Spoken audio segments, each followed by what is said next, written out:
Welcome back, everyone. You're watching Press TV World News. Israel has imposed new restrictions on the besieged Gaza Strip by limiting a permitted coastal fishing zone. Tel Aviv said the zone was cut from 15 nautical miles down to 8 until further notice. Israel claims the measure was taken in response to incendiary balloons sent from the Gaza Strip. Israel also closed its goods crossing with Gaza on Tuesday over similar claims. The Gaza Strip has been under an Israeli blockade since June 2007. Issue has caused a sharp decline in the standard of living as well as unprecedented levels of unemployment and poverty.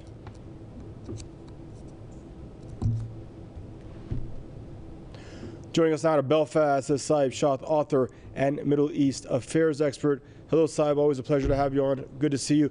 Saeb, here we go again. Collective punishment. We know it's illegal under international law, but something Tel Aviv gets to do and without having with impunity. No, you never have to answer for it. What it does to 1 million Gazans because of one or two of them setting up kites on fire. Your thoughts, please. It's the economical zone of the maritime area in front of Gaza is 60 miles, nautical miles.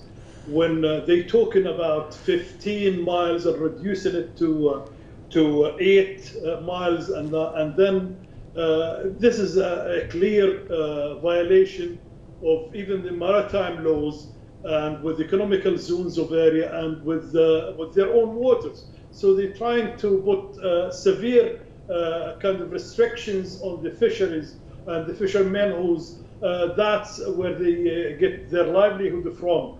And apart from that, the Zionist army military boats target them all the time. Today, they see for early morning on Wednesday, they were targeting different sites in North Gaza, South Gaza, in Rafah, in even open the artillery opened its fire on farming areas in Bureij refugee camps and in east of Rafah. The Zionists seem to claim that is in reply to kind of incendiary balloons attacks coming from Gaza. And you won't believe it when they declared just earlier on they activated laser weapon stations north of Gaza to counter balloons. That's that much they went crazy, and God knows how many they use of their what they call it the Iron Dome or that for balloons. That shows the Palestinian ingenuity in creating new ways to resist. Let's not forget, 15 years ago, the Palestinian resistance succeeded in kicking the Israeli army and the occupation army and its Zionist colonial settlers out of Gaza. And since then, with the support of the United States of America and some Arab reactionary regimes, the Israelis imposed and maintained a very tough blockade around Gaza, deadly blockade. And they were controlling everything gets in Gaza and getting out. They denying the people access to health, and they stealing their water, and they collective punishment through crippling a blockade.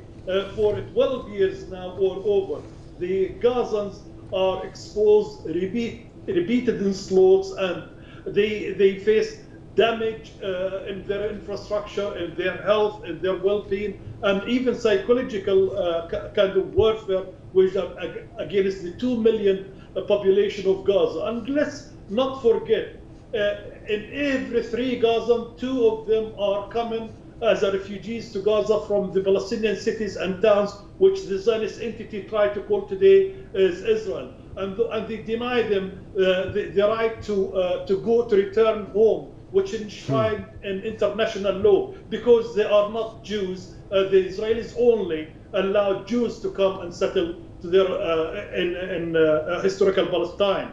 So let's not forget, those people are looking at the cities and towns which these Zionist occupation forces are controlling, as which they were their own homes, their own towns.